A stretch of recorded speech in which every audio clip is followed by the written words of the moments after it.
우리에게 주시는 하나님의 말씀은 구약 성경 시편 30편 3절과 19절의 말씀입니다. 하나님이여 우리를 돌이키시고 주의 얼굴빛을 비추사 우리가 구원을 얻게 하소서. 만군의 하나님 여호와여 우리를 돌이켜 주시고 주의 얼굴의 광채를 우리에게 비추소서. 우리가 구원을 얻으리이다. 아멘. 자, 오늘은 우리 6.25 금식 기도회 및 우리 권찰의 종강 예배를 드리는데, 거의 전자에는 의미가 있는 건지 없는 건지 잘 모르겠고, 특송하시는 분들만 바뀐 것 같아요. 교구에서 특송하다가 여전도에 또 연합 찬양대로 특송하시는 분들만 바뀐 것 같고, 다른 거는 다 똑같은 것 같습니다. 오늘 시편 80편 말씀 가지고서 함께 잠깐 살펴보겠는데요. 우리 이제 이번 달 네 번째 성경 공부하는 본문이 시편 80편입니다. 시편 80편은 이 북이스라엘이 아수르에 의해 멸망당했던 이 주전 한 722년경 정도의 상황을 배경으로 하고 있습니다. 그래서 이 시편 80편을 민족 애가라는 또 표현을 사용하기도 합니다. 여기에는 우리 요셉, 그리고 므낫세, 에브라임, 그리고 베냐민 지파 이야기가 나옵니다. 어찌 보면 이들은 북이스라엘을 대표하는 지파입니다. 자, 이들에게 어떠한 일이 생겼는가 하면은 이들이 먼저 이 하나님으로부터 하나님께 이 등을 돌리는 그런 삶을 살았습니다. 그러니까 하나님께로부터 벗어나서 우상을 섬기는 그러한 삶을 살아갑니다. 그러자 하나님께서도 그들을 향해서 얼굴을 돌리신 것 같습니다. 그러니까 주의 얼굴빛을 거두신 상황이 나옵니다. 즉 하나님의 진노였습니다. 자, 이것이 그들로 하여금 나라를 잃게 만들고 그들이 눈물을 흘리게 되며 그들이 애통해하는 일을 가져오게 됩니다.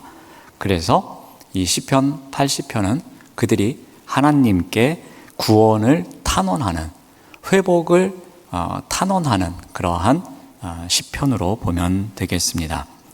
자, 1절은 이렇게 시작을 합니다.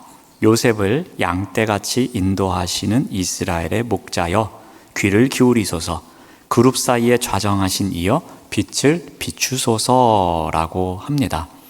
마치 이 목자가 양떼를 사랑하고 보호하듯이 이 자신들을 보호해달라고, 자신들을 감싸달라고 시작합니다. 자, 이 시편 80편은 대표적인 후렴구가 있습니다. 반복되는 후렴구가 있는데요. 오늘 읽은 본문인 3절과 19절, 그리고 중간에 있는 7절입니다. 이 3절과 7절과 19절을 통해서 오늘 본문에서 강조하고 있는 것이 무엇인지 알 수 있습니다. 우리를 돌이켜 주십시오, 우리를 회복해 주십시오 라는 표현, 우리를 구원해 주십시오 라는 표현, 이러한 표현들이 담겨져 있습니다. 그러니까 이러한 후렴구를 통해서 계속해서 반복되는 부분을 통해서 회복과 구원을 강조하고 있습니다. 아마도 그들이 깨달은 것 같습니다.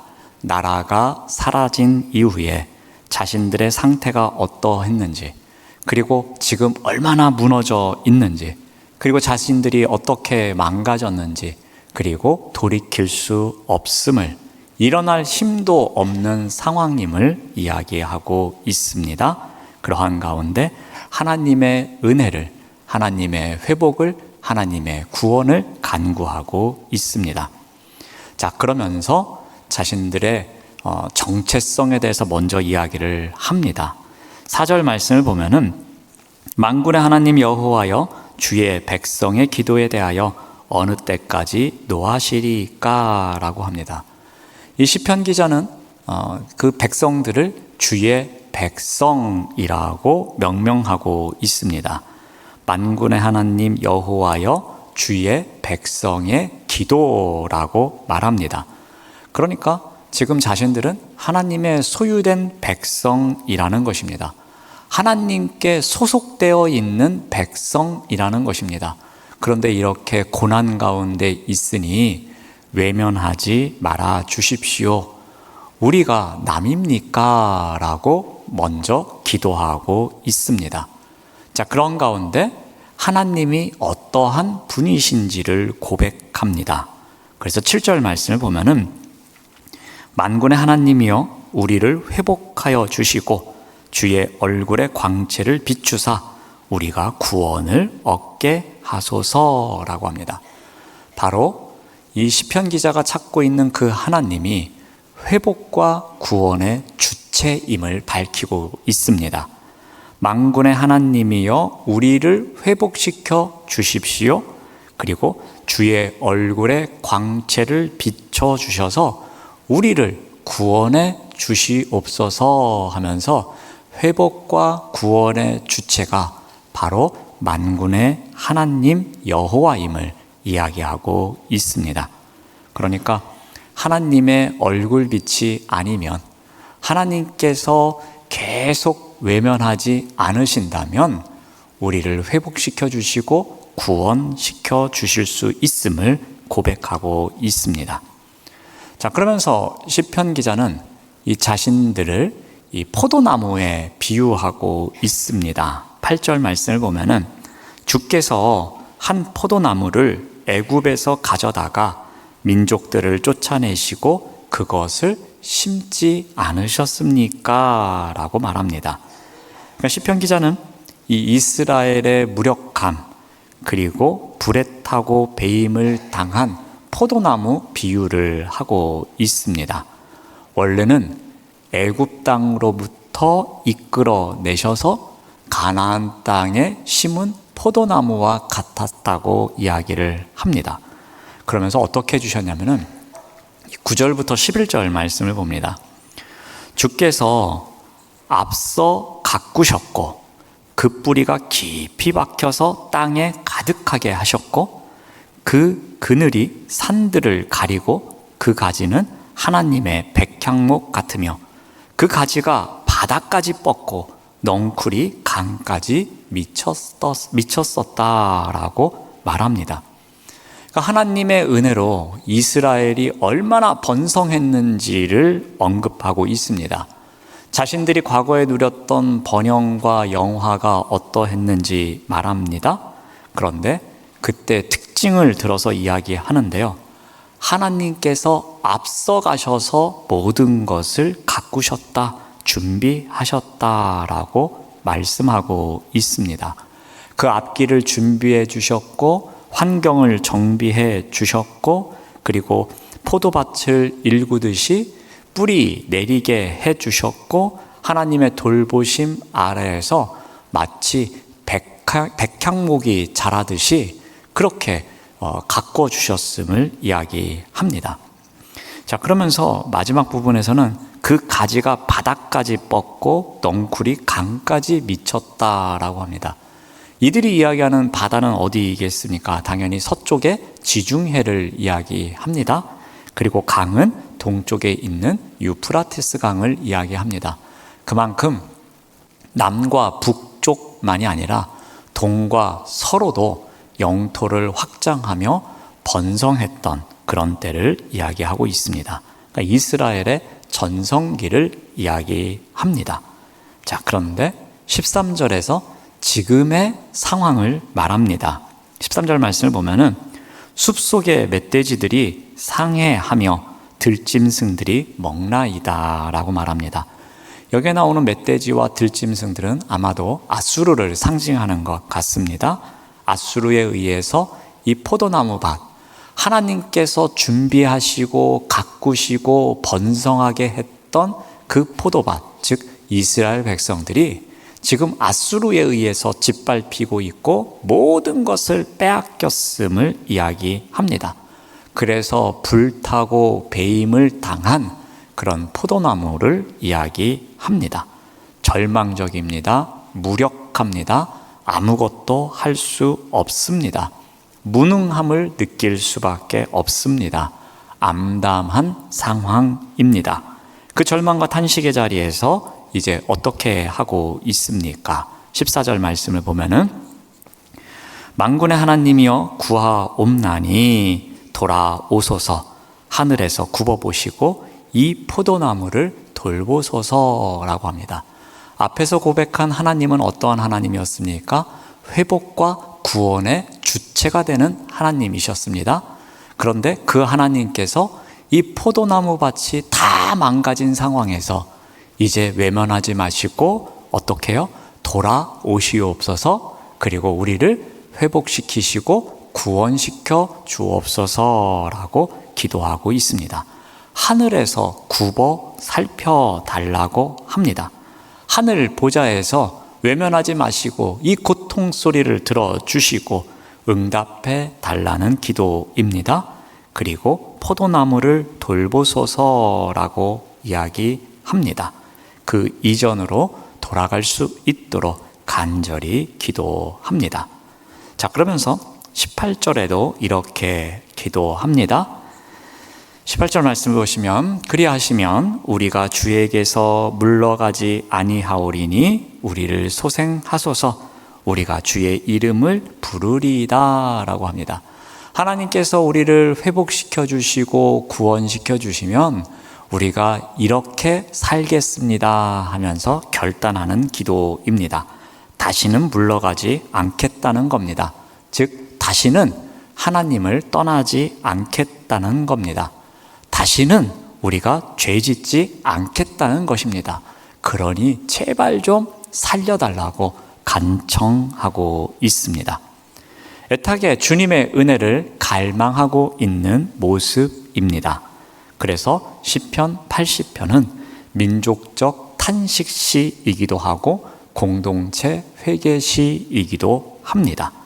시편 기자는 지금 목자이신 하나님, 포도원 농부이신 하나님께 회복과 구원을 간절히 요청하고 있습니다. 때늦은 뉘우침 같지만, 이제는 때늦은 돌이킴 같지만, 그럼에도 불구하고 은혜에 대해서 갈망하며 다시 회복과 구원을 선물해 줄 것을 기도하고 있습니다. 자, 이 내용을 통해서 우리가 한두 가지 정도 적용을 해보고자 합니다. 자, 그렇다면 이 회복과 구원의 하나님, 이 회복과 구원의 하나님께서 주체가 되시는 이 회복과 구원은 언제 있는가라는 것입니다. 이 시대에 우리에게 주시는 회복과 구원은 언제이며 그것이 우리가 어떻게 느낄 수 있는가라는 것입니다. 시편 기자가 고백했던 것처럼 하나님은 분명히 회복과 구원을 이끄시는 분이십니다. 그리고 그 민족 또한 회복시켜 주실 것을, 구원시켜 주실 것을 믿음으로 고백하고 있습니다. 자, 그러한 하나님, 우리 또한 회복과 구원을 이끄시는 하나님이 우리의 인생길 가운데서 언제 이러한 회복과 구원을 우리에게 베푸시는가라는 것입니다. 자, 회복과 구원의 하나님에 대해서 소개하면서 계속해서 반복해서 나오는 표현이 있었습니다. 그것이 바로 얼굴빛을 돌이키는 것이었습니다. 하나님, 얼굴빛을 우리에게 좀 돌이키셔서 우리에게 돌아서셔서 우리를 구원해 주십시오라는 표현을 합니다. 그래서 이 시편에서 말하는 이 하나님의 얼굴빛이라는 것은 주로 하나님의 은혜, 또 하나님의 임재, 또는 하나님의 능력, 하나님의 도움을 상징하는 경우가 많이 있습니다. 그러다 보니까 우리는 회복과 구원이 꼭 우리가 어려울 때에만 일어나는 것이라고 생각합니다. 어려움과 고난 중에서 그분의 도우심과 구하심, 구원하심을 경험해야 한다라는 생각을 할 때도 있습니다. 자, 그렇다면 바꿔 말하면 우리가 어려움을 당할 때는 하나님께서 얼굴빛을 비추지 않는 것인가 라는 생각을 해봅니다. 그렇지 않습니다. 하나님은 항상 우리에게 얼굴빛을 향하고 계십니다. 문제는 누가 돌이키고 있는 겁니까? 우리가 돌이키고 있는 것입니다. 하나님은 우리를 향해서 항상 얼굴빛을 향하고 계신데 우리가 돌이키고 있으면서 하나님 왜 얼굴빛을 우리에게 비추지 않으십니까? 라고 우리가 생각한다는 겁니다. 바꿔 말하면 하나님께서는 항상 얼굴빛을 우리로 향하여 계시는데 우리가 그것을 인식하며 살아가고 있지 못한다는 것입니다. 우리가 둔감해서 그것을 알지 못한다는 것입니다. 그렇다면 왜 이런 일이 생기겠습니까? 바로 우리의 죄 때문인 것 같습니다.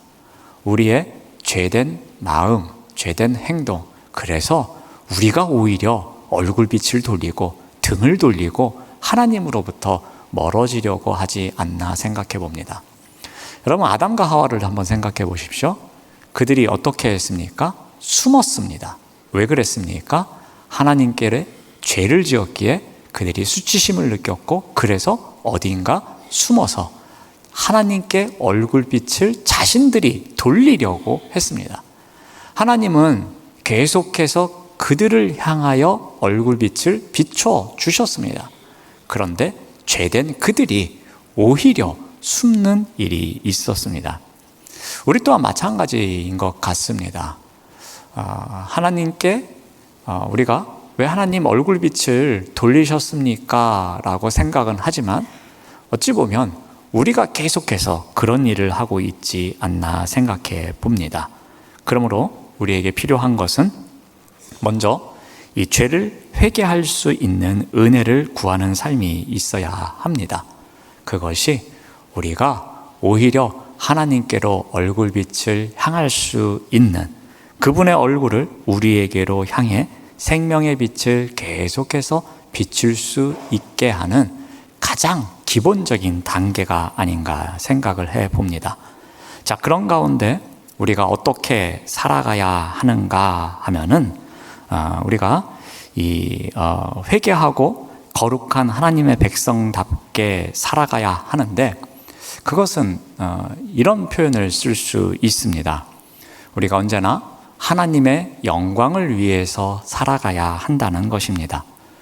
우리가 하나님께로 향해서 우리가 되돌아서거나 우리가 자꾸 거부하거나 우리가 숨는 삶이 아닌 우리가 하나님께로 향해 있다는 삶이라는 것은 우리 삶 속에서 늘 하나님께 영광을 올려드리는 삶이 아닌가 생각해 봅니다. 자, 우리 고린도전서 6장 20절 말씀을 한번 참고로 보겠는데요. 값으로 산 것이 되었으니 그런즉 너희 몸으로 하나님께 영광을 돌리라 라고 합니다. 우리가 언제나 하나님께 영광이 되는 삶을 살아야 하는데 이것을 위해서 우리에게 필요한 것이 바로 우리는 값으로 산 존재라는 것입니다. 그 십자가 희생의 의미가 우리에게 늘 마음속에 담겨져 있어야 할 것입니다. 그래야지만 내가 내 소유가 아니라 하나님의 소유라는 생각을 갖고 살아갑니다. 그래야 너희 몸으로 하나님께 영광을 돌리는 삶을 살아갈 수 있을 거라고 생각을 합니다. 여러분, 우리는 나는 나의 것이 아니라는 생각이 참 중요합니다.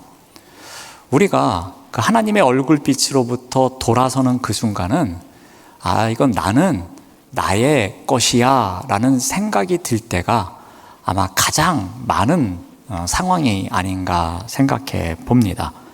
예수님의 피로 값주고 산 존재임에도 불구하고 그렇지 않다는 생각이 우리가 하나님께로부터 돌아서는 하나님을 외면하는 순간이 아닌가 합니다. 그런데 그 순간이 바로 하나님의 영광과는 전혀 거리가 먼 순간이라고 봅니다. 몸은 단순한 육체가 아닙니다. 하나님께서 거하시는 성전입니다.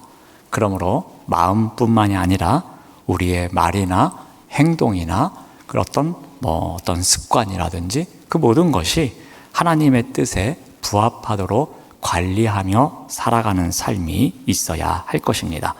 그래서 고린도전서 10장 31절도 이렇게 기록을 합니다. 너희가 먹든지 마시든지 무엇을 하든지 다 하나님의 영광을 위하여 하라라고 가르쳐 줍니다. 회복과 구원의 하나님, 이 하나님에 대한 신앙의 고백이 늘 우리에게 있어야 할 것입니다. 그런데 그러한 신앙의 고백이 있기 위해서는 우리가 우리 몸으로 언제나 하나님께 영광을 올려드리는 삶을 살아가야 할 것입니다. 이러한 삶이 되기 위해서는 우리에게는 가장 중요한 신앙 고백이 있어야 하는데, 그것은 바로 값으로 산 것이 되었다는 겁니다.